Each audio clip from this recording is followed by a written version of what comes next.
Hello everyone, my name is Kate Bird and I'm from the Chronic Poverty Advisory Network, and we're here today to have a discussion in celebration of the International Women's Day 2019. This year's campaign theme asks you how you will celebrate women's achievements while calling for a more gender-balanced world. To achieve this, it's important to focus on both gender and poverty. The lack of gender equity means that women are more likely to be in poorly paid and insecure employment, own fewer assets than men, have less autonomy, and be unable to take an equal role in decision making.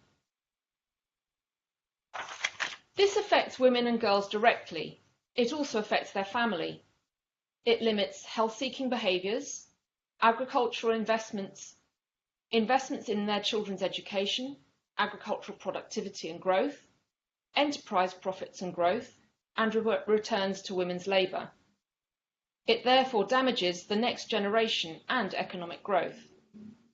So, a more gender-balanced world would benefit women and girls themselves, but also have wider benefits for their families, communities, and countries. What would greater gender equity mean practically? Looking at the SDGs, there are clear links with the goal on gender equity, but progress on this goal links with almost all the other goals too. Let's focus on Goal 1, poverty eradication and its overlaps. I will pass now to Jelke Bursten to say a few words. Men and women can be equally poor, of course, and this may be related to poor economic growth, to climate change or conflict.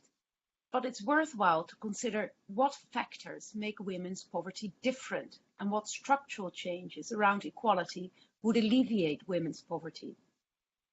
Women are often economically constrained by a lack of access to decent work, including to productive and commercial agricultural work, because of a range of factors, such as a lack of access to property ownership, including land, also by patriarchal inheritance rights and normative understandings of who owns what. Secondly, gender divisions of labor dictate that women are the main caretakers, the main homemakers, which is in itself a lot of work and leaves little time for income-generating activities.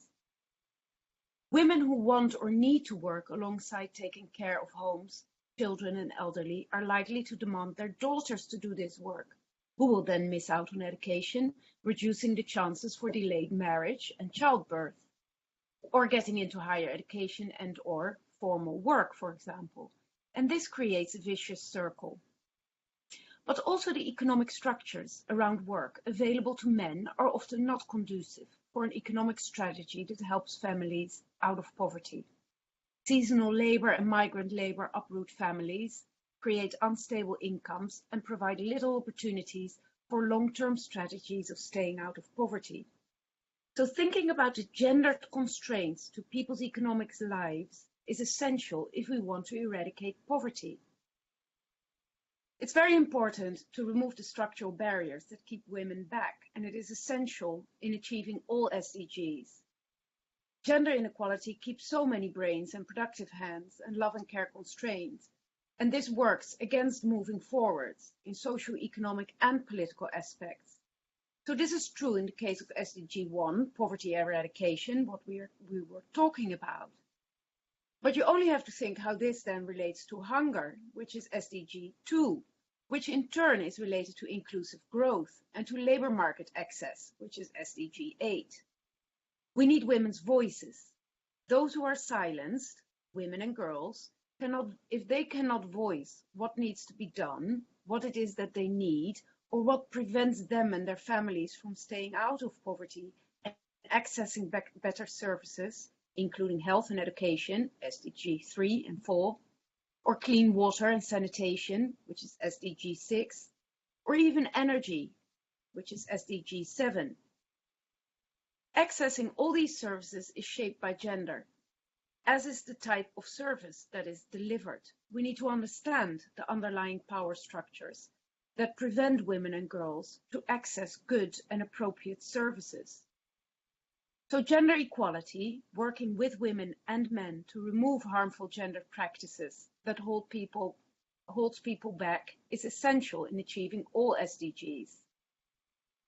So we've established that there are clear synergies between greater gender equity and poverty reduction. What do we see at the country level? When thinking about poverty, it is important that we look beyond the aggregate figures. Trends can hide the fact that while many households escape from poverty, others, at the same time, are falling back in. Aggregate analysis often fails to unpick the ways in which gender norms and power asymmetries drive and maintain poverty. Disaggregated and mixed method analysis can be powerful in helping us to understand what is happening within value chains, institutions, communities, households. How has CPAN's work shed light on this issue of the overlap between gender equity and poverty reduction? I'm going to turn now to Vidya Dewaka from CPAN. We speak often about gender equality, but not necessarily with a true or explicit commitment to equality for all women. But why does this matter? Well, this explicitness is quite important because otherwise blanket policies, even blanket policies for women's economic empowerment, might leave behind and thus not empower those on the margins, those who might be with less voice, and those who might require tailored policies specific to their vulnerabilities. Some examples of this include those experiencing intersecting inequalities, such as women in poverty. In CPAN, we've undertaken mixed method studies to understand how households are able to escape and then remain out of poverty. So in other words, how they can experience a sustained escape from poverty, and how to minimize the prevalence of just transitory escapes from poverty. So minimize the risks that households face in falling back into poverty after initially escaping. So what we see is that across our country studies, in several of the regression-based analysis, we see households, for example, female-headed households in rural Kenya, in Nepal. We see that here, female-headed households are more likely to experience just a transitory rather than a long-term sustained escape from poverty. And what the life histories do as well is they support these narratives wherein they highlight the various states of vulnerability that these women face. But why do women face these inequalities? Why do they face a less probability of a sustained escape from poverty? Well, the blanket answer, of course, is gender inequalities. But for poor women, it's not just, I'm not just talking about the pay gap here, which of course it exists, but here what we're talking about is more nuanced, subtle elements seen through, for example, adverse social norms, adverse gender-based norms, and discriminating practices that continue to systematically restrict women's mobility, restrict their wider agency, and restrict their ability then to engage in economic activities and activities more generally that can contribute to their sustained escape from poverty. But the remarkable aspect is that over here in these country contexts, in these various country contexts in sub-Saharan Africa and South and Southeast Asia, in spite of these constraining environments, women can, and in fact women are exercising their agency to find sustained pathways out of poverty. But how then do they do this? Well, typically when talking about poor and near poor women, what we see is that through the life history interviews that we've conducted, these sustained escapes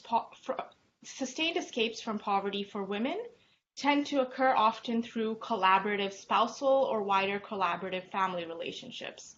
So for example, collaboration around agriculture work, around husbands or other family members supporting a non-farm business, engaging in good savings practices, and so on. So in this context, knowing this evidence base, what can be done? Well, first and foremost, what is needed here over the long term is what's been termed as a negotiated approach to norm change. So what do we mean by this? What we mean is supportive laws, yes, but also institutional reform that brings together local leaders into the fold, that brings together as well community members and other male leaders as well. But this then is just a long-run approach, so then what can be done in the immediate short term? This negotiated approach needs to be as well complemented by shorter-term measures such as affirmative action, such as improving implementation of legal protection and so forth. So then all of this that we've been speaking about really speaks to the need to focus on the poorest of the poor, often women at the intersection, and too often women who continue to be left behind. So thank you, Vidya. That illustrates how promoting balance for better in gender equity and the empowerment of women and girls can help the women and girls themselves, while also helping to drive poverty reduction and generate other benefits. It would be good to hear now an example of collaboration from your life history work in Tanzania. So I pass now to Flora Kessie. Thank you. Increasing access to training and productive resources to women enhances the economic ability of women and their agency, which are crucial instruments for escaping poverty. I will provide an example from Tanzania, rural, where one woman escaped from poverty after access to training and support through women's group. I'm giving her anonymous name as Fide, and she is married to a truck driver who travels to other regions of the country and is away for long periods. In her own words, she said, "I had no courage to tell him to stay." This contrasts what is going to happen later, as you're going to hear from this story, because she developed an agency through her work, and this has been enabled through joining women's support groups and also getting the training. In early 2001, she was identified by village leaders to participate in the Single Mother Support Program, where she earned some income, and later she received training on cookery, community health, business and project management skills. In 2002, she joined a women group which was running a business of decorating venues where wedding and meeting events were held. She did not only got decorating skills, but she also earned a little income, which she accumulated and used it to rent a farm where she cultivated maize and also opened her own decorating business. Earning more money increased her negotiating power to call her husband in order, and in her own words, she said, "Harvesting lots of maize in my first year of farming gave me courage, and I felt like I could take off my life. I also got courage of talking with my husband. I told him that his business of moving here and there with trucks was not benefiting me. I told him that we should separate so that I can keep in my mind that I have only my children and I shouldn't think about him, and also he shouldn't be thinking about me." Based on end of the quote. Based on this threat, her husband returned and settled home. She later expanded her business of decorating, but also farming business, and convinced her husband to deal with farming, trying to forge collaboration with her husband. They rented 8 acres of farmland together and used the harvest money to buy a truck. They diversified from maize to producing tomatoes. Diversifying sources of income from both agriculture and the rural non-farm economy, here she is doing decorating business, has helped her to cope with exogenous shocks, for instance, when there is an abundance of supply of tomato, which results to lower prices. Collaboration with the husband and the agents she has exerted over time have thus been key in the household's ability to sustain a poverty escape. Thanks. Thank you, Flora. Now, to bring this discussion to a close, I would like to highlight how the work that has been done by CPAN and our partners. Sorry, I'll start that again. Thank you, Flora.